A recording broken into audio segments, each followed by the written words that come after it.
Hello mga friends! Dito na naman tayo ngayon sa ating rest day, busy day. Ang gagawin natin ngayon ay aayusin natin itong ating switch na ating ilaw. So makikita ninyo pag pinindot natin yan, hindi siya basta-basta umaandar. Kailangan mo pa siyang itulak ng maigay bago umandar. So ibig sabihin, either sira na itong switch na to or baka may naipit o maluwang lang ang mga connection dun sa loob. So, ang gagawin natin, i-check natin kung kailangan ng palitan natin. Kung kaya pang linisin lang at i-align uli yung mga spring sa loob, ay yan ang gagawin natin. So, first option natin, syempre, yung hindi na tayo gagastos sa pagbili ng bagong switch. So, worst case scenario, kailangan palitan ng switch. Wala tayong magagawa, kundi palitan na natin ng bago. So, bubuksan na natin yan. So, bago tayo magkalikot dito, safety first tayo. Unang-una sa lahat ay patayin muna natin yung switch para sa ilaw natin.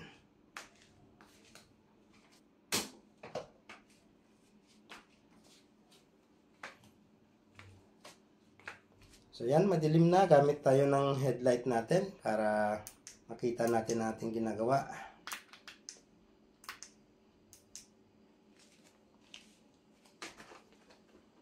Buksan natin.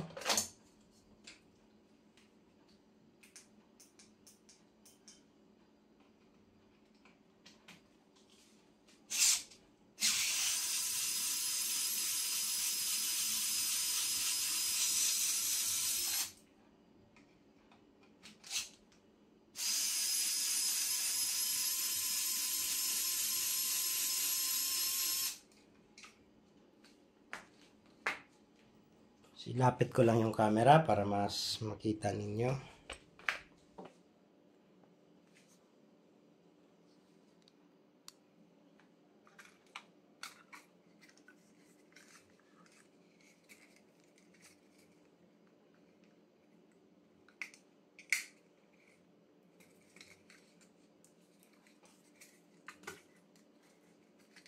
Tanggalin natin ito.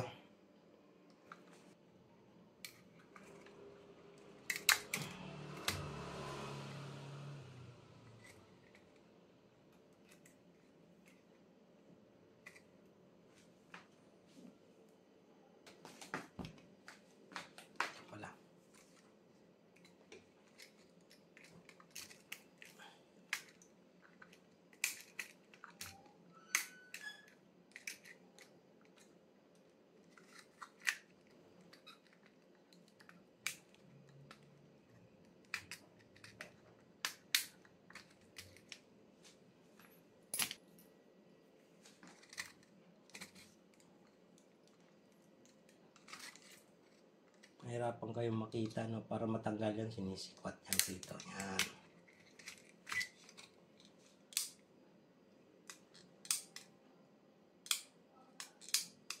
Let's check natin. So, patapos natin matanggal, nakita natin na biyak na tong isang clip niya rito. At isa sa mga dahilan kaya hirap siya idiin kasi itong maliit na bitak na ito ay kumalang dito sa loob.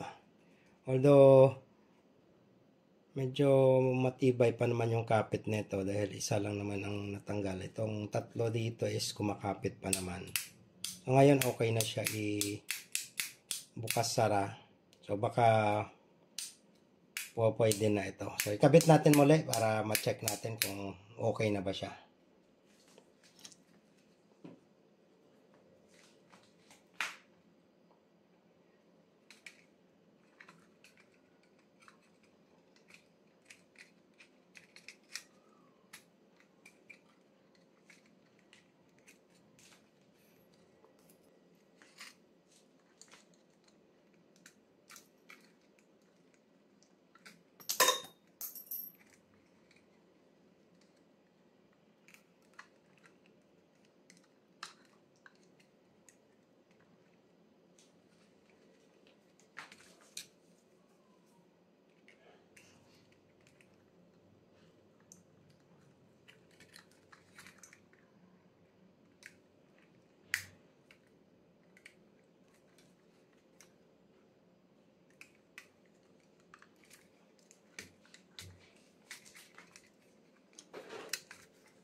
So, power on ko na yung main switch para ma-check natin.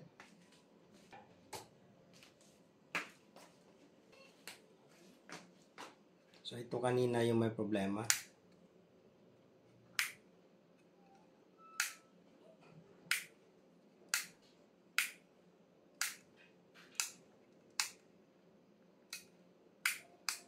So, lahat naman ng switch natin gumagana. Patayin ko yung ibang ilaw para makita natin.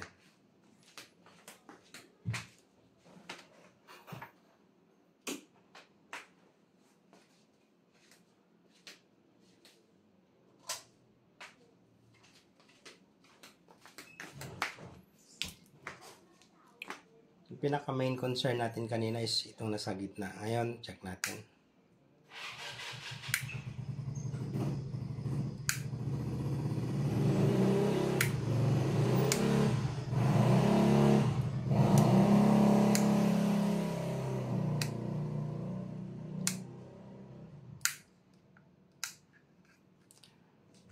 So, ayan guys, okay na yung mga switches natin at hindi na natin kailangan gumastos pa. So, ngayon, ibalik na natin. Bago ko ibalik, kailangan patayin ko muna muli yung main switch para maisalpak natin na maigi. So, pag gumagawa po tayo, safety first tayo palagi. Kailangan siguraduhin natin naka-off yung main switch. So, ngayon, naka-on pa yan dahil nagtetest lang tayo. Pero, kailangan ko na siya ibalik kaya kailangan pwesto natin na maigi yung mga wires na yan. So, mag-ingat tayo sa pagsalampak ng mga wires yan sa loob. Dahil baka masagin natin yung mga live wire dyan. So, para safety tayo, patayin lang natin uli ang main switch.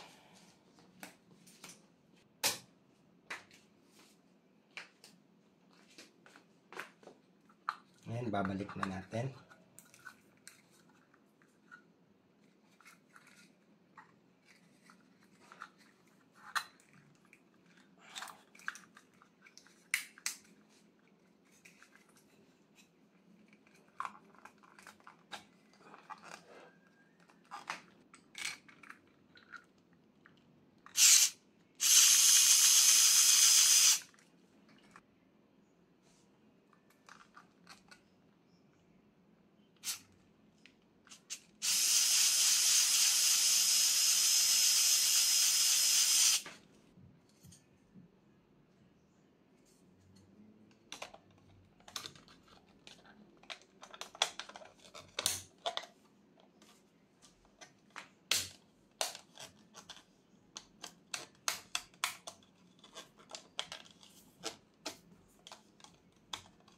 Okay, pag-on uli natin yung main switch.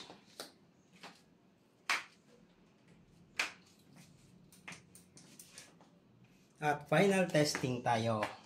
Switch number 1, goods. Switch number 2, good na rin. And switch number 3, gumagana na lahat. So, hindi na tayo gumastos. Na iayos natin yung ating switch na wala tayong binitawang single centavo. Salamat!